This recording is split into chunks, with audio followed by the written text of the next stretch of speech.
Les amis, bonjour. C'est Colette. J'espère que tout le monde se porte bien. Moi, ça va. On est le vendredi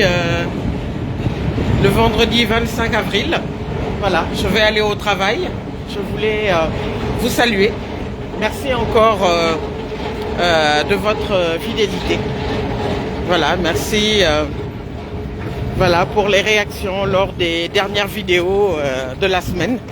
Voilà. Donc l'actualité, comme vous le savez, c'est le décès du 266e pape, François Jorge Mario Bergoglio, qui sera d'ailleurs enterré demain, samedi, voilà, 26 avril. Voilà, les de traits humains qui parlait beaucoup des migrations, parce que comme je l'ai dit dans les autres vidéos, c'était quelqu'un qui lui également avait connu dans sa famille les migrations, puisque ses deux parents étaient originaires d'Italie. Voilà, donc des positions, je disais, excusez-moi, ça a coupé, je suis dans une zone où ça peut ne pas passer. Voilà, je suis pas loin du travail. Tantôt progressiste, avec l'homosexualité, tantôt conservatrice, parce que bon voilà, c'est quand on touche à des thématiques comme ça sensibles, c'est vrai que ça peut être un peu j'ai envie de dire, voilà, ce n'est pas évident.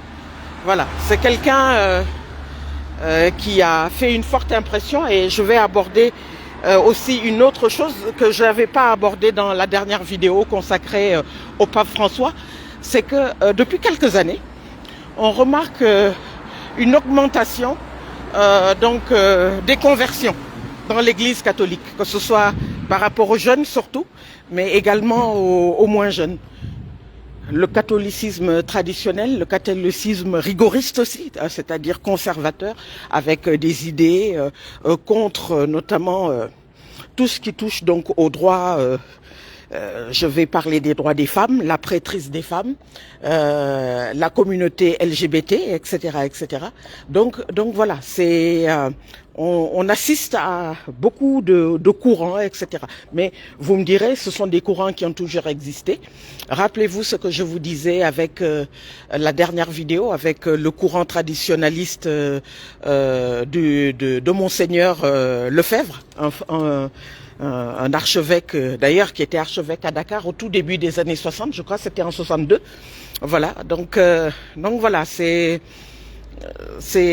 on sent depuis que, avec l'influence du pape François, qu'il y a eu cette recrudescence de conversion, d'attirance vers la religion catholique.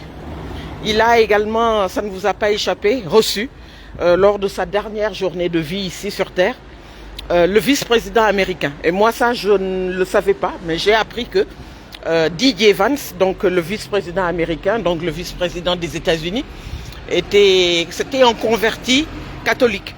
Voilà, après on a parlé de rigoriste, traditionnaliste, je ne sais pas, mais en tout cas c'était, voilà, il se serait converti. Je n'ai pas beaucoup d'éléments, bon, si j'ai des éléments je pourrais revenir vers vous, mais en tout cas il est catholique et tout ça. Donc voilà, d'ailleurs avec beaucoup de polémiques, comme vous le savez, si vous regardez un peu les réseaux, parce que le pape était très affaibli, on s'est demandé si c'était vraiment utile de le recevoir, etc. Bon, c'est pour ceux qui connaissent le pape était quelqu'un d'extrêmement actif, comme vous le savez, donc il a voulu travailler jusqu'à sa dernière heure, voilà.